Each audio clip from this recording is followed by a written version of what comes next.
वालेकुम वरहमतुल्लाह। मेरी बीवी से मेरा झगड़ा हो गया है और 1 महीना हो गया है। जब भी मैं उसके पास जाता हूँ मुझको धुतकार देती है, मुझे पीछे कर देती है और एक मुतालबा करती है। वो मुतालबा क्या करती है? ज़रा ध्यान से बात को समाअत फरमाइएगा। आप ऐसा मुतालबा मत कीजिएगा अगर आप औरत हैं तो। अगर आप बीवी हैं तो ऐसा मुतालबा मत कीजिएगा। क्या मुतालबा करती है? कहती है कि तुम्हारे साथ हम मिस्री नहीं करनी मैंने, उस वक़्त करूँगी जब तुम अपने माँ-बाप को घर से निकाल दोगे, अपनी जन्नत को घर से निकाल दोगे, या फिर मुझे अलग घर लेकर दो। मौलाना साहब ये मुतालबा करती है। 50,000 तनख्वाह है मेरी, 20,000 बीवी को देता हूँ। अब मैं बहुत मायूस हो चुका हूँ, मेरा दिल चाहता है कि मैं इसको पकड़ के लगाऊं। मैं इसको, आप ही कोई हल बता दीजिए कुरान और हदीस की रोशनी में। नाज़रीन, मैं इसका सोल्यूशन आपको बताऊंगा, इसका जवाब आपको कुरान और हदीस की रोशनी में दूंगा मैं इंशाअल्लाह, कि इस सूरत के अंदर मियाँ बीवी को क्या करना चाहिए, एक शोहर को क्या करना चाहिए। अगर बीवी अलग घर का मुतालबा करे तो शरीयत ये कहती है कि शोहर को देखा जाएगा, उसकी हैसियत को देखा जाएगा, क्या वो अलग घर ले के दे सकता है कि नहीं लेके दे सकता। अगर वो अलग घर लेकर नहीं दे सकता, अगर शोहर, उसके पास इतने पैसे नहीं है कि वो अलग घर लेकर दे, लेकिन फिर शोहर की जिम्मेदारी ये ज़रूरी है शोहर के ऊपर कि उसको घर के अंदर कोई ऐसा कमरा दे जहाँ पर अलग वॉशरूम हो, अलग जो उनसे ना वो बावर्ची खाना हो, जहाँ पर वो अपनी चीज़ों को ताला लगा कर रख कर जा सके। अगर शोहर ने ये तमाम चीज़ें बीवी को मुहैया कर दी है, ठीक है, शोहर को देखा गया और बीवी को देखा गया है। बीवी, यानी कि बीवी की हैसियत क्या है, किस खानदान से उसका ताल्लुक है, ठीक है ना, कैसा उसका ताल्लुक है, मुतवस्सित घराने से कैसे से है। अगर वो मुतवस्सित घराने से है और शोहर के पास इतने पैसे नहीं है कि वो अलग घर लेकर दे सके, तो शरीयत कहती है जैसे घरों के अंदर आम एक कमरा मिल जाता है, बाज़ दफ़ा बावर्ची खाना भी होता है और वहाँ पर बैतुल खला भी होता है, तो फिर शोहर ने अपनी जिम्मेदारी अदा कर दी है, ठीक है। शोहर की जिम्मे खत्म हो चुका है कि जो उसका, अब वो इसके अलावा अलग घर का मुतालबा नहीं कर सकती। वो, अगर शोहर के पास इतने पैसे हैं, वो अलग घर ले सकता है। ये मसला लिखा फतावा शामी जिल्द नंबर 3 सफ़ा नंबर 600 या 601 के अंदर आपको मिल जाएगा ये सफ़ा। इसके अलावा और बहुत सारी किताबों में ये बात लिखी हुई है। अगर शोहर साहिब हैसियत है, अपनी बीवी को अलग घर लेकर दे सकता है, और औरत भी अच्छे घराने से है, तो फिर शोहर के ऊपर ज़रूरी है कि वो अपनी बीवी को अलग घर लेकर दे, ठीक है।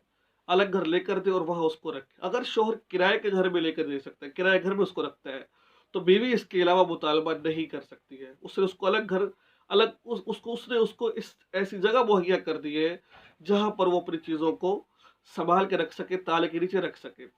जैसे कि आजकल दौराने के अंदर अक्सर लोग अलग घर लेकर नहीं दे सकते। अगर वो शोहर अलग घर के अंदर एक कमरा मिल जाए जहाँ पर औरत अपना चीज़ों को ताला लगा कर रख दे, वहाँ पर वॉशरूम मौजूद हो, जो उनसे ना बावर्ची खाना हो, तो फिर शोहर इसके ज़िम्मे से बरी हो जाएगा। ये एक बात थी जो मैंने आपको बताई है, ठीक है। वो भाई जो उनसे पूछ रहे हैं कि मैं अलग घर लेकर नहीं दे सकता, तो फिर उसकी ज़िम्मेदारी नहीं है। ज़ाहिर बात है, एक बेटा है तो घर के अंदर तो कमरा मिला होगा, बावर्ची खाना सब कुछ उसका ही है, तो फिर वो कैसे अलग घर लेकर दे, ठीक है। दूसरी बात ये है, देखिए जो मियाँ बीवी का रिश्ता है ना, मियाँ बीवी का रिश्ता है, मैं अगले बात समझाना चाहता हूँ। जो मियाँ बीवी का रिश्ता है ना, अगर हम ये कहें ना कि ये ज़ाब्तों से चलता है, ज़ाब्तों से नहीं चलता है ये, कायदा कानून से नहीं चलता है ये रवाबित से चलता है, एक दूसरे के एहसास से चलता है। अगर औरत ये कहे कि मेरे ज़िम्मे तो सास ससुर की खिदमत नहीं है, तो फिर मैं क्यों उसकी सास ससुर की खिदमत करूँ मैं, ठीक है। तो फिर मैं आपको कई ऐसी मिसालें दे सकता हूँ कि शोहर के ज़िम्मे तुम्हारी ये चीज़ भी नहीं है, तुम बीमार हो जाओ, शोहर की ज़िम्मेदारी ये नहीं है कि वो तुम्हें दवाई दिलवा कर लाए, बिल्कुल नहीं, लेकिन वो तुम्हें दवाई दिलवा कर ला रहा है। और बहुत सारी ऐसी चीज़ें हैं, अगर मैं यहाँ पर शेयर करूँ तो आप वैसे हैरान रह जाओगे। तो फिर तो शोहर की ज़िम्मेदारी नहीं है, तो फिर आप कैसे कह सकती हो। नाज़रीन, एक बात मैं तमाम बहनों से अर्ज़ करना चाहता हूँ, देखिए जिस घर के अंदर बुज़ुर्ग होते हैं ना, ठीक है, उस घर में अल्लाह की रहमत होती है, ठीक है। जब कोई आदमी बुढ़ापे को पहुंच जाता है तो वो बच्चा बन जाता है। कुरान पाक ने तो ये कहा है, वक़ुर रब्बिरहमहुमा कमा रब्बयानी सगीरा, तुम अपने माँ बाप का ऐसा ख्याल करो कि जैसे बचपन में वो तुम्हारा करते थे। क्या मतलब इसका? जब माँ बाप बूढ़े हो जाएं तो उनका अंदर भी बचपना आ जाता है, उनके अंदर भी हमें उनका ख्याल करना चाहिए, उनका एहतराम करना चाहिए उनका। ठीक है। और ये ऐसा गुनाह है माँ बाप की बेअदबी करना, ऐसा गुनाह है कि अगर इंसान ये कर ले तो इसकी सज़ा दुनिया में ज़रूर मिलती है। अगर इंसान ये कहे कि अगर मैं अलग घर ले लूँगा तो फिर मैं अपने माँ बाप से दूर हो जाऊँगा, नहीं। अल्लाह रब्बुल इज़्ज़त ने मर्द को क़याम बनाया है, ठीक है ना? ये मर्द है और रिजालु कव्वामून अलन निसा। अगर ये अलग घर ले लेता है तो बखूबी वो बीवी की ज़िम्मेदारी भी निभा सकता है, माँ बाप की ज़िम्मेदारी भी बहुत अच्छे तरीके से निभा सकता है।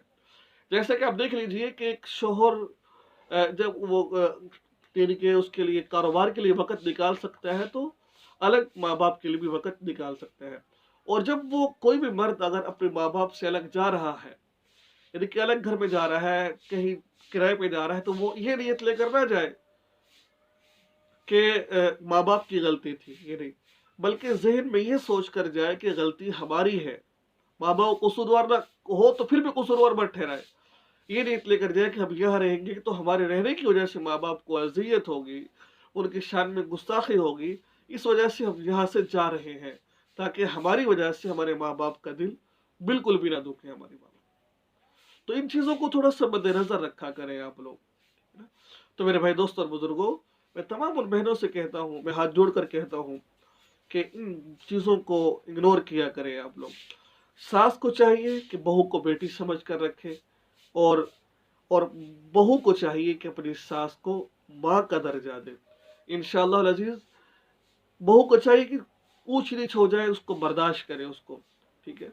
अल्लाह रब्बुल इज़्ज़त ने जहाँ पर ये कहा है ना, वक़ुल रब्बिरहमहुमा कमा रब्बयानी वला तक़ुल लहुमा उफ़ व बिल वालिदैनि इहसाना। सिर्फ वालिदैन वो नहीं है आपके जो वालिदैन आपके जिन्होंने आपको परवरिश पाला है, बल्कि वालिदैन तीन वालिदैन कुरान और हदीस में आते हैं, वो है एक तो वो जो जिन्होंने आपकी परवरिश की है, आपकी जिस्मानी, एक जो रूहानी है, जो आपका उस्ताद है, वो भी वालिदैन है।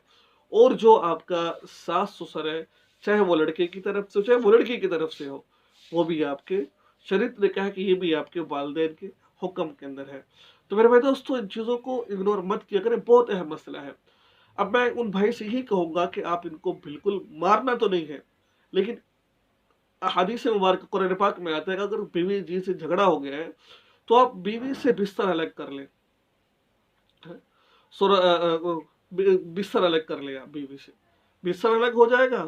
गालिबा सूरह निसा की आयत है, 5वां पारा है, उसका दूसरा रुकू है, अर्रिजालु कव्वामून अलन निसा। इसके आगे आयत देखिए आप, उसमें अल्लाह ये इरशाद फरमा रहे हैं कि बिस्तर अलग कर लो आप, ठीक है। बिस्तर अलग करके आप उसके करीब जाओगे वो और नखरा करेगी। आप ऐसे करो कि 2-4 महीने उसके उससे थोड़ा सा ना मर्द बनकर रहो। मर्द का मतलब ये नहीं कि मर्दानी को तुम उसको मारो, बल्कि अपने थोड़े से रौब में रहो, उसके करीब मत जाओ। उसको पता चले कि ये, अब उसको पता है कि मैं अगर इसके करीब, अगर ये मेरे करीब नहीं आएगा तो इसका गुजारा नहीं है, तो मैं ये फरमाइश रखूँ। बहरहाल मैं यही कहता हूँ कि आप थोड़ा बिस्तर अलग करो, उससे बातचीत ख़त्म करो, बस मतलब की बातचीत करो, अपना थोड़ा सा रौब में रहो, ठीक है। उसको अकल आ जाएगी। अगर फिर भी नहीं मानती तो फिर जो है ना उसके वालिदैन को बताओ, ठीक है। तो अगर वाक़तन शरई उज़र है कोई, तो आप घर के अंदर आपका कोई ऐसा कमरा नहीं है जहाँ उसको रख सको, तो फिर अलग घर लेकर दो। अगर अलग घर की गुंजाइश नहीं, तो फिर उसको, अगर आपने घर कमरा दिया हुआ सब कुछ है, तो फिर आप उसके घर वालों को बताओ। इस तरीके से आप उसके साथ मुआमला करो, बिस्तर अलग करो।